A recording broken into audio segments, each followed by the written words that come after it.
the greater terrorist in history, Hassan Sabbah. He was constantly reading books and learning mathematics, astronomy, and philosophy until he was 30 years old. He was very intelligent, quiet, polite, and introverted person. He was also a lover, but he had a special skill in suppressing his instincts and emotions. But his main skill was creating terrorists and killing.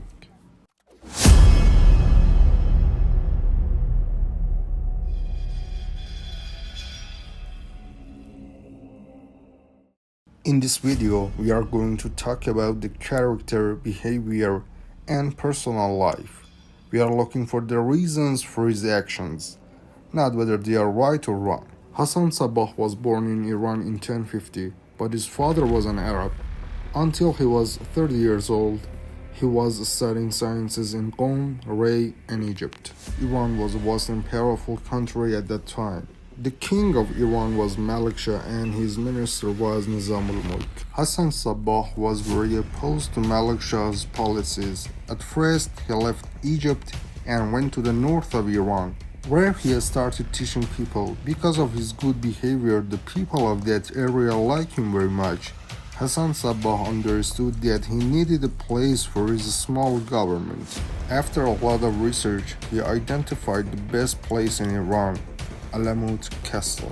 Alamut Castle was located at the top of the mountain and was very impregnable, but he didn't have enough people to conquer the castle, so he used his mind more than his sword. Hassan Sabbah entered Alamut Castle with his men and a fake name. He became a teacher there, and because of his good behavior, he found many friends there, so that followers of Hassan Sabbah were more than followers of Mehdi Alawi, the ruler of the Alamut. Then he decided to say his real name and asked the ruler of Alamut to leave the castle by giving him money. In this way, the most impregnable castle in the world fell into the hands of Hassan Sabbah. He lived in that castle for 30 years and did not go outside the castle except for a few times, and spent his whole life reading books and his political plans. Over time, many castles fell into the hands of Hassan Sabbah and many people joined him. That was when the king of Iran felt threatened and planned to destroy Hassan Sabbah. Sometimes the opinion of one person is stronger than a sword of thousands. It was time for Hassan Sabbah to do the actions he had been planning for years. Terror. Around the castle, a plant grew like a drug, and the people of that area considered it poisonous, so they didn't go near that plant.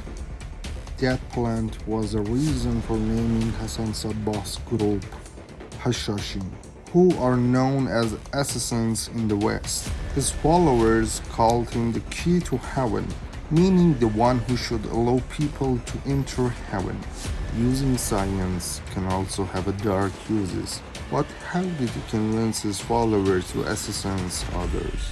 Among his followers, he chose people for assassination who were not fat, thin, tall, or short, and were completely like other people. He took them in the room and used the smoke from that plant. Then he would close their eyes and take him to the green place of beautiful women and plenty wine, and there he would open their eyes. He used to tell them that you are in heaven, and they believed that they were in heaven, and he closes their eyes again and take them back into the castle and says to them, I show you a piece of heaven.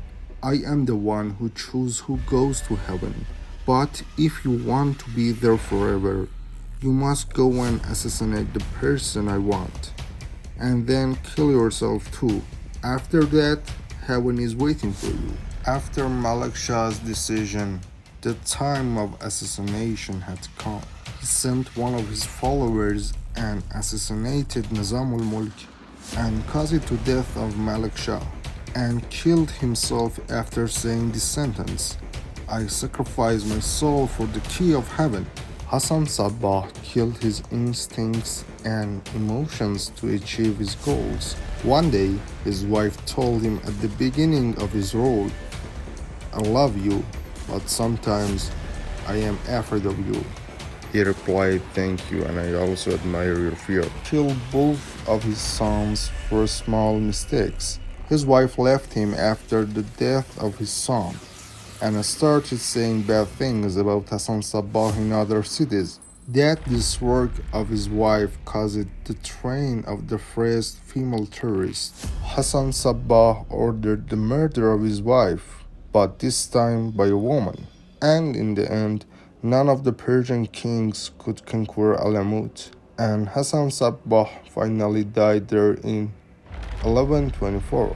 How can a man who has read hundreds of books and know many science enjoy of killing people? Sometimes being polite, being calm, being a scientist, control our instincts does not make us a better person.